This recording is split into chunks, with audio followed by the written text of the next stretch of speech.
नमस्कार बच्चों, बीसीए वाले के ट्यूटोरियल में आपका स्वागत है और अभिनंदन है। और आज हम लोग पढ़ रहे हैं क्लास 10वीं का संस्कृत, और संस्कृत का ये 7वां अध्याय है।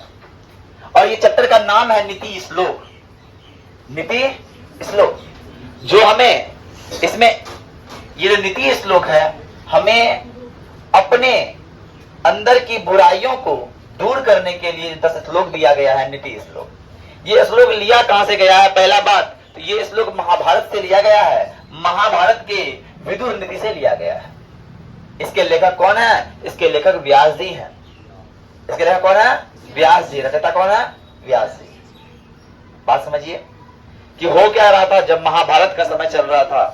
महाभारत में कौरव और पांडव के बीच घमासान युद्ध चल रहा है। रणभूमि में बहुत तगड़ा युद्ध हो रहा है। बाण पे बाण चलाए जा रहे हैं, तलवार चलाए जा रहे हैं, गदा चलाए जा रहे हैं, बड़े बड़े अस्त्र त्यागे जा, शस्त्र लगाए जा रहे हैं, सारा कुछ छोड़ा जा रहा है।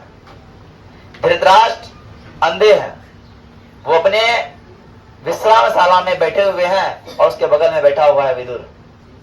उसके बगल में बैठा हुआ है विदुर। अब धृतराष्ट्र को सारी युद्ध की जानकारी चाहिए, है ना? सारे युद्ध की जानकारी चाहिए, है ना? उस युद्ध की जानकारी देने वाला कोई और था, लेकिन विदुर जो है उस युद्ध के बारे में क्या क्या बोलते हैं? महाभारत के उद्योग पूर्वन से लिया गया। धृतराष्ट्र को युद्ध के बारे में विदुर द्वारा परामर्श दिया गया। विदुर परामर्श देता है युद्ध में होने वाला क्या क्या घटना है, इसके क्या क्या सारांश हो सकते हैं। उन सारांशों को विदुर नीति ने इन 10 श्लोकों में लिखा है। तो प्रथम श्लोक कहां से लिया गया है?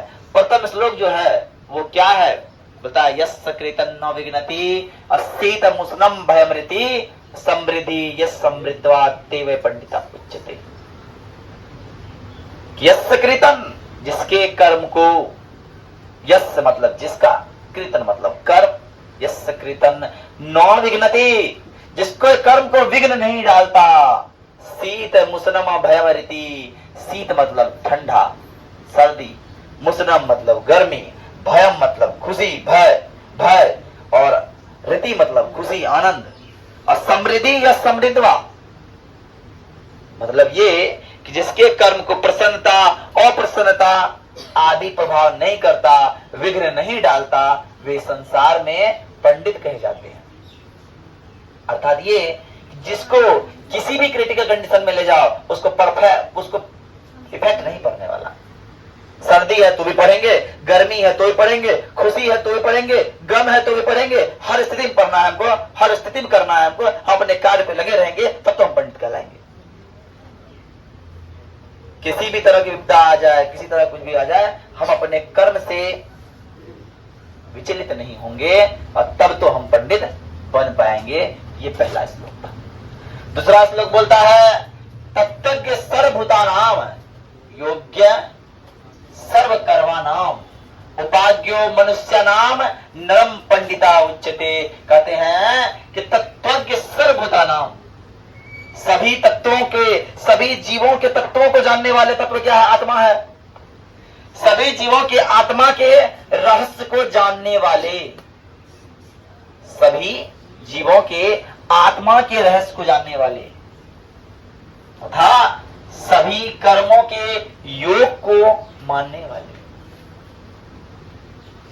अगर जो व्यक्ति सभी व्यक्ति के व्यक्तित्व के बारे में जानता है, उनके अंतर आत्मा का अध्ययन कर चुका है, उनके कर्मों का अध्ययन कर चुका है, और तथा मनुष्यों में उपाय को सूझने वाले, मनुष्य में बहुत सारा प्रॉब्लम होता है, उन सारी प्रॉब्लम का उपाय जिसके पास हो वही पंडित माना जाता है। हम लोग पंडित किसी को कहेंगे? हम लोग आते हैं ना, हमारे जो आस पास पंडित जी, हम क्या लेते हैं? कोई ऐसा दुर्घटना होता था तो पंडित जी से पूछने के लिए आते हैं, ऐसा काहे हो रहा है, क्या हो रहा है, बोलते हैं कि नहीं? बहुत सा होता है कि नहीं, कर्म कांड में आता है। तो वो चीज के लिए है कि कहता है मनुष्यों में, जो सभी मनुष्यों के तत्व आत्मा को जानने वाले, उसके कर्मों को जानने वाले अथवा मनुष्यों में उपाय को सोचने वाले को क्या कहा जाता है? पंडित कहा जाता है। तो पंडित के बारे में समझ में आया। 2 श्लोक बताया पंडित किसे कहते हैं। अब सर पंडित के बारे में जान गए, पंडित तो समझ में आया। अब पंडित का उल्टा क्या होता है? मूर्ख। पंडित का उल्टा मूर्ख। सर मूर्ख कौन है? अब पंडित के बारे में तो बता रहे हैं, पंडित के पास ये है वो है ऐसा है वैसा है, मूर्ख कौन है? तो मूर्ख है अनाहुता प्रवसति और पृष्ठो बहुभासते। अनाहुता प्रवसति और पृष्ठो बहुभासते और विश्वासति विश्वासते मूढ़चेता राधमा। कहता है क्या बोल रहा है? अनाहुता प्रवसति, जिसको बिना बुलाए जो प्रवेश कर जाए, जिसको हम बुलावन कर दो अपने मन से आते रहे, जो बिना बुलाए आ जाए या प्रवेश कर जाए तथा बिना पूछे बहुत बोले और संसार में अविश्वासी लोगों पर विश्वास करे, उसे संसार में क्या कहा गया है? मूर्ख कहा गया है। सर मूर्ख कौन है? मूर्ख वो व्यक्ति है जो बिना बुलाए कहीं चले जाता है और तो कुछ वो ना करो, अपना बोल रहा पट बोलते जा रहा है ना। और संसार में जानता है कि धोखेबाज लोग, गद्दार लोग है, अविश्वासी लोग है, फिर भी उसे विश्वास कर लेता है, तो वो संसार में मूर्ख कहा जाता है। बात समझ में आई? अब अगला श्लोक है, अगला श्लोक बता रहा है कि सबसे बड़ा सुख क्या है, शांति क्या है, सुख शांति क्या है मेरे लिए जीवन में। विदुर जी बता रहे हैं किसको? धृतराष्ट्र को समझा रहे हैं कि आप जिस अपने पुत्र के द्वारा कह रहे हैं कि हम पूरा हस्तिनापुर पे कब्जा कर लें और हम साम्राज्य बन जाए, सम्राट बन जाए, ये सुख नहीं है, ये पंडित का गुण नहीं है। मूर्ख कौन है? पंडित कौन है? और सुखी कौन है? शांति क्या है? उन सबके बारे में डिफाइन करते हुए बताते हैं विदुर जी, कहते हैं कि एको धर्मा परम श्रेया, समय का शांति उत्तमा और विधय का परमा तृप्ति, अहिंसका सुखावहा। कहता है कि एक ही धर्म श्रेष्ठ होते हैं, एक ही धर्म श्रेष्ठ होते हैं और क्षमा शांति का उत्तम उपाय है। कोई हमारे लिए कुछ कर दिया, उसको हम जाकर दोबारा मारने जाए, ये शांति का कारण नहीं है। शांति तब मिलेगा जब किसी को क्षमा कर देंगे। परम शांति अगर चाहिए तो लोगों को क्षमा करने आना चाहिए। अगर आप क्षमा करने नहीं आता है तो आप शांति को प्राप्त नहीं कर पाइएगा, है ना। उसके बाद बोलता है विद्या से संतुष्टि प्राप्त होती है। अगर आप विद्या को ग्रहण करते हैं तो आपके अंदर कॉन्फिडेंस आता है, संतुष्टि आता है। और बोलता है अहिंसा से सुख की प्राप्ति होती है। अगर आप हिंसा नहीं कीजिएगा, किसी को मारिएगा पीटिएगा नहीं, आप अपना जीवन गांधी जी की तरह जीजिएगा तो आपको परम सुख मिलेगा। आप सुख से अपना जीवन जी सकते हैं। बात समझ में आई? अगला श्लोक की ओर चलते हैं। आप लोग उतार लीजिए पहले अपना सब। देखिए अब अगला श्लोक क्या है? अगला श्लोक है क्या कि त्रिविधम नरकस्य द्वारम नाशनम आत्मा काम क्रोधस्थ लोभस्थ प्रिय तीर्थ। कहता है कि नरक के 3 द्वार हैं। नरक के कितने द्वार हैं? तो नरक के 3 द्वार हैं, काम क्रोध और लोभ। और इन तीनों को हमें क्या करना चाहिए? त्याग देना चाहिए। और जिन व्यक्ति में काम क्रोध लोभ का बसोबीत रहेगा वो संसार में तरक्की से पीछे रह जाएगा, विद्वान नहीं कहलाएगा। अब और बात बोला है कि मनुष्यों को क्या त्याग देना चाहिए अपने जीवन से। तो पहला तो काम क्रोध लोभ त्यागना चाहिए, और भी है। कहता है कि सददोषा पुरुषेण हातव्यम भूति मिच्छता निंद्रा तंद्रा भयम क्रोधा आलस्य दीर्घ शत्रुता। क्या बोलता है? सददोषा मनुष्यम हातव्या, है ना। भूति मिच्छता, भूति मिच्छता मतलब ऐश्वर्य के लिए, निंद्रा तंद्रा भयम क्रोधा आलस और दीर्घ शत्रुता। कहता है कि ऐश्वर्य पाने वाले लोगों को, जो लोग आते हैं ऐश्वर्य पाना चाहते हैं, उन लोगों को 6 दोष त्याग देना चाहिए। कौन 6 दोष? तो नींद, थकान, भय, है ना, क्रोध और आलस्य और किसी से पुराना दुश्मनी, दीर्घ शत्रुता, खूब दुश्मनी हो गया है। ये 6 दोष क्या करना चाहिए? त्याग देना चाहिए। तब तो वो लोग क्या प्राप्त कर सकेगा? ऐश्वर्य को प्राप्त कर सकेगा। बात समझ में आ रही है?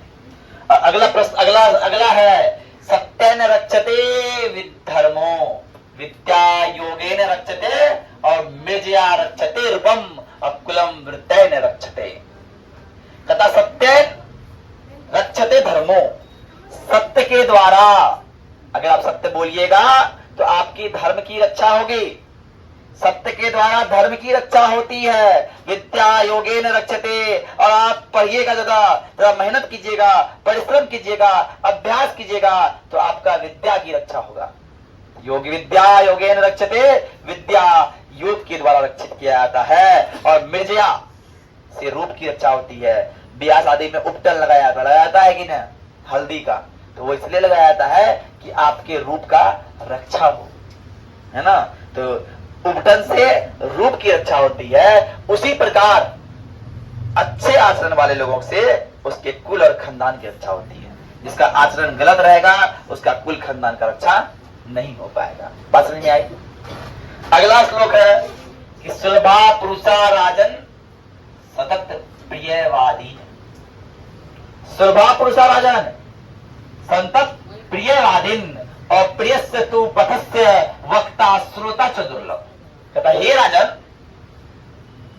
विदुर जी बोल रहे हे राजन, सदैव प्रिय बोलने और सुनने वाले लोग तो आसानी से मिल जाते हैं। मीठा मीठा बात बोलेगा तुमको, है ना, मीठा मीठा बात बोल के अच्छा बोलेगा, पर गलत बोल रहा है बोलो मीठा मीठा बात बोलेगा, तुम फंस जाओगे उसमें। हे राजन, संसार में सदैव प्रिय बोलने और सुनने वाले लोग तो मिल जाते हैं, लेकिन अप्रिय, लेकिन उचित बात बोलने वाले लोग नहीं मिलते हैं, है क्या ना। ऐसा रियल लाइफ में होता है कि नहीं। तो बोल रहा है हे राजन, संसार में सदैव प्रिय बोलने और सुनने वाले लोग आसानी से मिल जाते हैं, लेकिन अप्रिय बोले लेकिन उचित बात बोले ऐसे लोग संसार में मिलना कठिन है। बात समझ में आई। अगला श्लोक क्या है देखिए,